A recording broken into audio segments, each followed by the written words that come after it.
परम पिता परमात्मा पूर्ण ब्रह्म सर्वसृष्टि रचनहार कबीर परमेश्वर जी की असीम कृपा से आप पुण्यात्माएं सत्संग सुनने के लिए उपस्थित हुए। सत्संग उन्हीं पुण्यात्माओं को प्राप्त होता है जिनके पूर्व जन्म के शुभ संस्कार ढेर सारे होते हैं। परमेश्वर कबीर जी की शरण उन पुण्यात्माओं को प्राप्त होती है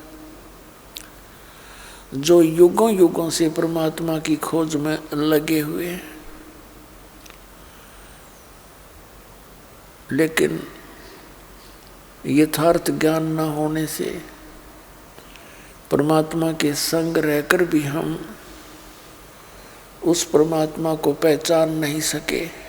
आज दिन के सत्संग में आप जी को बताया गया था कि परमात्मा पाने के लिए हमें सबसे पहले हमारी शंका का निवारण होना चाहिए। निवारण होना चाहिए कि परमात्मा कौन है और कैसा है और वो कहाँ रहता है, और जो ये ज्ञान हमें सुनाया गया है इसका प्रमाण कहाँ है। और जैसा भी परमात्मा के विषय में जानकारी दी गई है उसका प्रमाण होना अनिवार्य है। फिर उस परमात्मा के पाने की, उस सतलोक के अंदर जाने का वो रास्ता कौन है, वो मार्ग कौन सा है, ये शंका जो जिस दिन आपकी समाप्त हो जाएगी, परमात्मा का पाना कोई कठिन काम नहीं। इस संसार के अंदर यदि सबसे आसान कार्य है तो परमात्मा पाना है, और बगैर ज्ञान के आज सबसे कठिन परमात्मा प्राप्त करना हो गया। कैसे हो गया? जैसे हम इतिहास पढ़ा करते थे परमात्मा के प्राप्ति में संलग्न उन ऋषि और महर्षियों के। एक ऋषि ने इतने 1000 वर्ष तक तप किया, एक ऋषि ने ऐसे निराहार रह करके तपस्या की, एक ऋषि ने इतने वर्षों तक साधनाएं की, एक ऋषि का दीमक भी चढ़ गई, मिट्टी चढ़ गई, इतनी कठोर साधना की।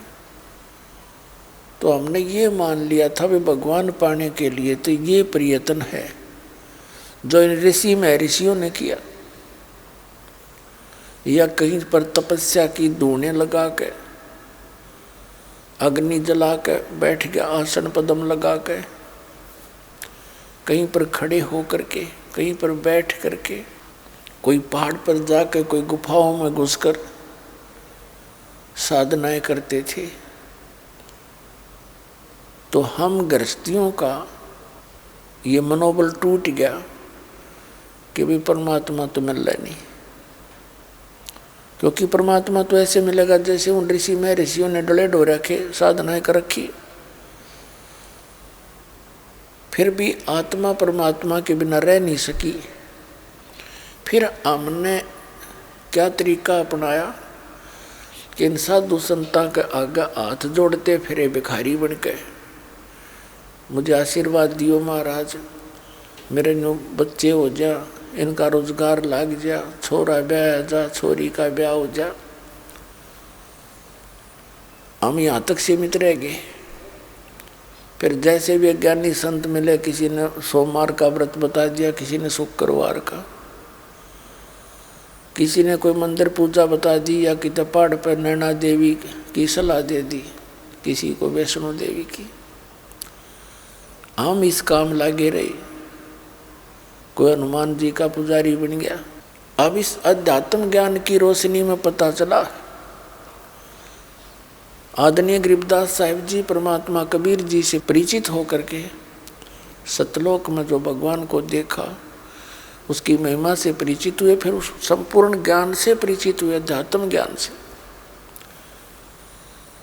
तब उन्होंने बताया कि जिनको तुम संत मानते हो ये संत नहीं है, इन्होंने लोक दिखावा ऐसा सिद्ध कर रखा जैसे ये संत महात्मा हो। किसी ने कंठी माला पहन रखी है, किसी ने 2 माला, किसी ने 4 माला पहन ली, तिलक लगा लिया। तो परमात्मा कहते हैं ये कोई इस बाह्य आडंबर से ही परमात्मा प्राप्त प्राणी के लक्षण नहीं होते। क्या बताते हैं कि कंठी माला सुमरणी पैरे से क्या हो, ऊपर डूंडा साधकार अंतर रख्या खो। ऊपर तनो दिखो बड़ा साधु भगत होगा, कई माला डाल रखी है, तिलक ला रखा है, बिंदी टिक्की ला रहा है माथे पे। तो कहते हैं ऊपर डूंडा साध का, ऊपर तन्नो दिखा हुआ बड़ा महात्मा है, अंतर रख्या खो, कख भी नहीं पता इसको डले डोरा है। क्या बताते हैं कि डंब करें डूंगर चढ़े। डूंगर माने ऊंचे स्थान पर, पहाड़ों पर चढ़ जाते हैं। डंब करें डूंगर चढ़े, अंतर जीनी झूल, और जग जाने बंदगी कराई है बो सूल बबूल। जनता तन्नो सोचे बड़ा महात्मा है, तपस्या कर रहा है, तब कितने दिन हो गए बैठा है या खड़ा है। अब गरीबदास साहिब जी कह रहे हैं कि जग जाने यो बंदगी करे, भक्ति करे, यो बो है सूल बबूल। जब इस दास को ये ज्ञान प्राप्त हुआ तो जिस कार्यालय में दास कार्य करता था उन अपने साथियों से चर्चा परमात्मा की जारी रखा करता। जब भी अपने काम से फुर्सत मिलती, लंच के समय भी, तो उनमें से अपने अपने सिद्धांत, अपने अपने मत सबके पास थे ही। तो इतनी प्रेरणा ज्ञान चर्चा सुनकर उनमें से एक कहने लगा मैं तो वहाँ जाऊँगा, वैष्णो देवी जाऊँगा। पहले कभी चर्चा नहीं होती, फिर वो डले डौन की प्रेरणा है तो वो जो पुराना रंग चढ़ा वही जाने की सोची। एक कहने लगा ना साधु संत तुमने देखे को नहीं। मैं एक बार ऋषिकेश जा रहा था, ऋषिकेश और ऊपर को चले गए पहाड़ों में, ऊपर जंगल में। वहाँ क्या देखा, 10-20 व्यक्ति बैठे थे। मैं भी उनमें जाकर बैठ गया, उनकी बातें सुनी। वो क्या कह रहे थे कि यहाँ एक बड़ा महात्मा रहता है, निवस्त्र रहता है, एक केले का जो पत्ता है उसी को अपना लंगोट रूप में बांधता है और ना नगर में आता, अंदर गहरा गुफाओं में रहता है और कभी कभी इधर आता है। हम उसके दर्शन के लिए बैठे हैं। एक कह रहा था कि मुझे एक दिन दिखा थोड़ा सा, मेरा दुर्भाग्य था कि मैं चेहरा नहीं देख सका, मुझे देखते ही वापस भाग लिया और पीछे पीछे से देखा उसको। दर्शन हो जाते तो बेड़ा पार हो जाता। अब परमात्मा के इस तत्व ज्ञान की रोशनी से पता चला, अब उसके दर्शन होने से के बेड़ा पार हो जाता। उसके विषय में क्या बताते हैं कि केले की कोपीन है, लंगोट पर्दे पर बांध रखा और कोई वस्त्र नहीं। केले की कोपीन है, फूल पान फल खाही, और नरक का मुख नहीं देखते जो बस्ती निकट ली जाए। वो जंगल के रोज हैं नील गाय, वो जंगल के रोज हैं जो मनुष्यों विद के जाही, और निस्दिन फिरो उजाड़ में नो भगवान पावे नाही। अब परमात्मा ने 2 पंक्तियों में फैसला कर दिया इनका। केले की कोपीन बांधते हों और फूल पान फल पत्ते खाकर और जंगल में घुस जाते हैं, आदमी के दर्शन भी नहीं करते, उनको देखकर भाग जाते हैं अंदर को। परमात्मा कहते हैं वो तो जंगली रोज समझ लो नील गाय जो मनुष्य को देखकर भाग लेती हैं। इस तरह से दिन रात धक्के खाओ उस उजाड़ में यानी जंगल में, नो भगवान नहीं मिले। फिर क्या बताया है कि परमात्मा के पाने के लिए सबसे पहले गुरु होना चाहिए, और गुरु पूरा हो तो पुण्यात्माओं परमात्मा की प्राप्ति सबसे आसान काम है। कैसे बताया है कि नाम उठत नाम बैठत नाम सोवत जागबे, नाम खाते नाम पीते नाम से ती लागवे। परमात्मा का मंत्र नाम जाप, काम करते करते, चलते फिरते, सफर में, यात्रा में, और उठते बैठते चलते फिरते लेट के, उसका नाम जाप से मोक्ष होगा। अब जैसे ये कई पंथ बताते हैं 2.5 घंटे सुबह 2.5 घंटे शाम नो उकड़ू बैठ के, कान भी बंद कर ले, नाक आंख भी बंद कर ले और मुंह भी, कोई बात हुई है? ये है कहीं भी दान किसी संत महात्मा ने ऐसा किया हो जिनको ये प्रमाण में भी लेते हैं और उनकी वाणी को भी प्रमाण मानते हैं? किसी भी संत का ऐसा बता दो जिसने ऐसी साधना की हो। बाकी ये ऋषि में ऋषि डरे डोया करते, इनका कोई, इनको कुछ प्राप्त हुआ ही नहीं। इन्होंने सारा मिथ्या ज्ञान अपने अनुभव की बना दी पुस्तकें। जैसे श्रीमद् भगवत गीता अध्याय नंबर 8 के श्लोक नंबर 13 में ये गीता ज्ञानदाता ब्रह्म कहता है कि ओम इति एकाक्षरम ब्रह्म व्यवहारण माम अनुसमरण ये प्रियाति तजन देहम स याति परमाम गतिम। आइए अब हम उन श्रद्धालुओं के अनुभव जानते हैं जो जगत गुरु तत्वदर्शी संत रामपाल जी महाराज जी से दीक्षा प्राप्त कर चुके हैं तथा उनके द्वारा बताए गए भक्ति मार्ग पर चल रहे हैं। सर नमस्कार। नमस्कार सर जी। क्या नाम है आपका? सर जी मेरा नाम दिगंबर प्रसाद जोशी है। कहाँ से आए आप? सर जी मैं मूल रूप से उत्तराखंड का रहने वाला हूँ। गांव का नाम गडरिया है और पट्टी खासू डिस्ट्रिक्ट पौड़ी गढ़वाल है। वर्तमान में गुरुपाल नगर कोटमंगल सिंह लुधियाना में रहता हूँ। सर संत रामपाल जी महाराज जी से जुड़ने से पहले आप क्या भक्ति साधनाएं करते थे? सर जी उससे पहले आनंद मूर्ति गुरु माता एक संत हैं, उनके साथ उनके सानिध्य में करते थे भक्ति। वो जो है 1.25 घंटा सवेरे 1.25 घंटा शाम को आंखें बंद करके हठ योग करने को बताते थे। कभी आसाराम जी का, कभी सुधांशु महाराज जी का, कभी विश्वास महाराज जी, ये जो संत हैं इनके सत्संगों में जाया करते थे। तो उसके बाद किसी भक्त ने कह दिया कि आशुतोष महाराज जी जो नूरमहल के संत हैं वो भगवान को दिखाते हैं, उनसे दीक्षा ले लो।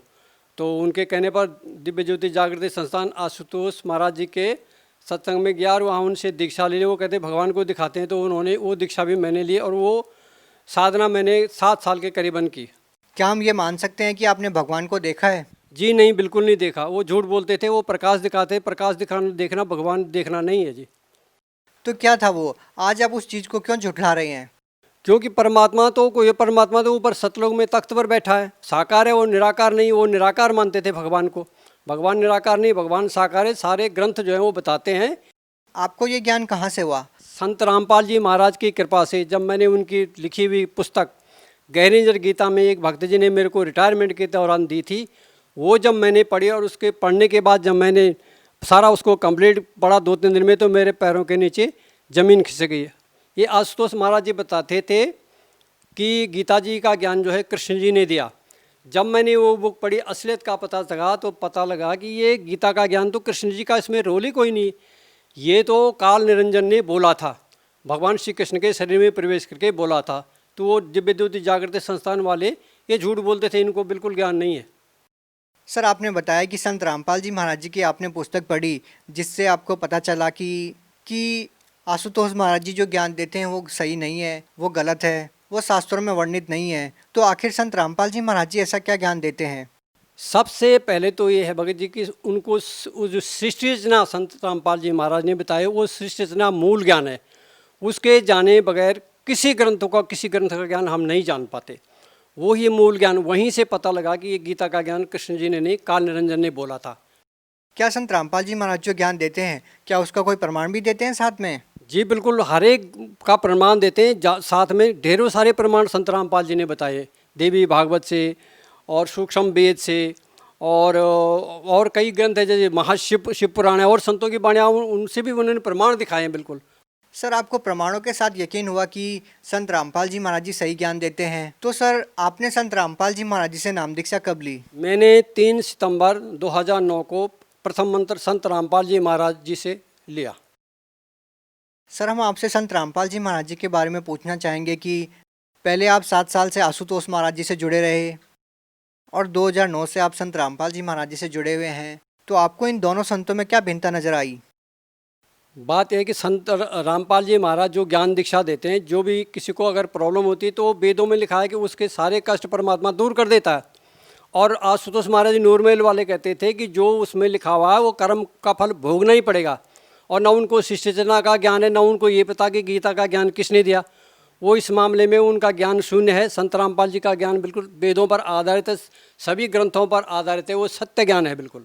जो आशुतोष महाराज जी के आश्रम में जब हम जाते थे भंडारे में, तो उसके बाहर जो स्टॉल लगते थे, तो वहाँ अगर हमने अगर कोई चीज़ खानी है तो उसके पैसे देने पड़ते थे। पैसे दे के हम चीज़ खा सकते थे, वैसे नहीं खा सकते, वहाँ पैसे लेते थे।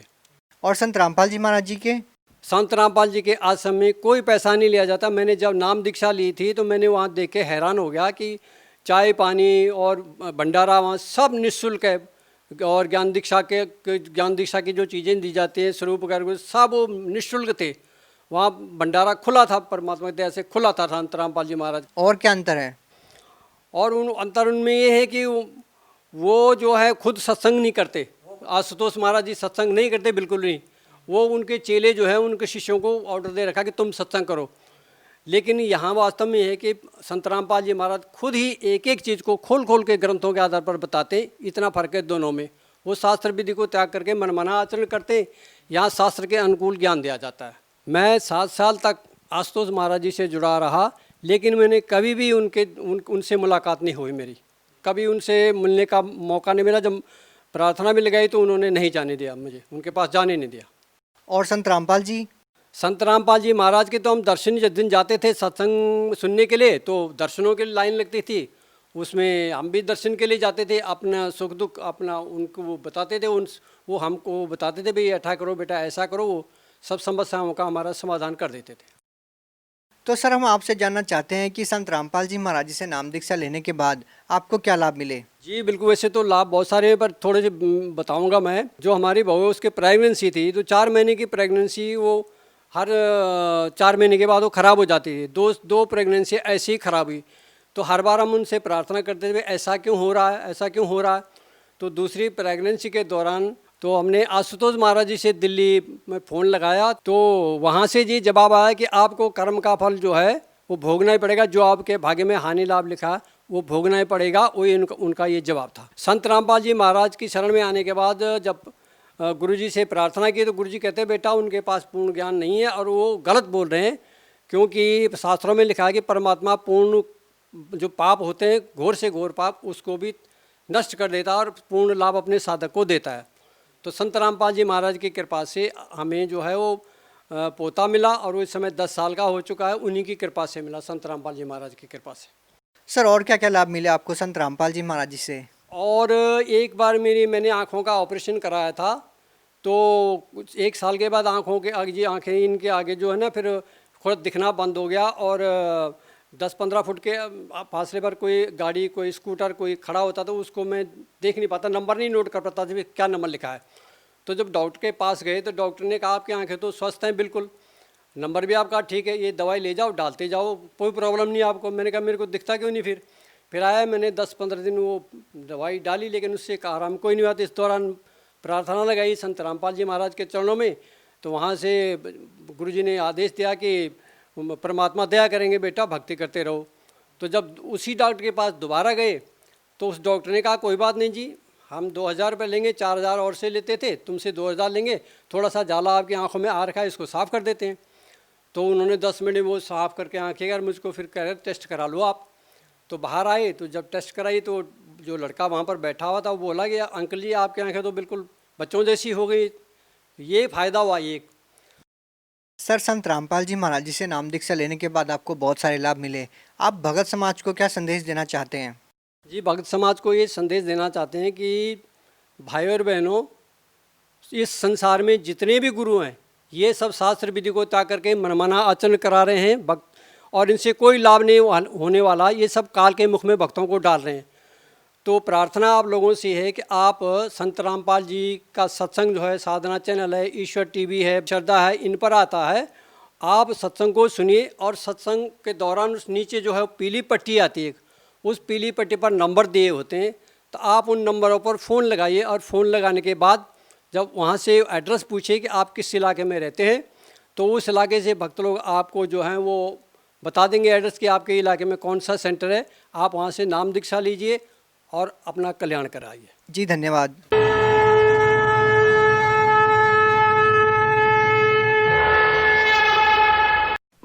आप सुन रहे थे जगत गुरु तत्वदर्शी संत रामपाल जी महाराज के मंगल प्रवचन। अधिक जानकारी के लिए संपर्क करें।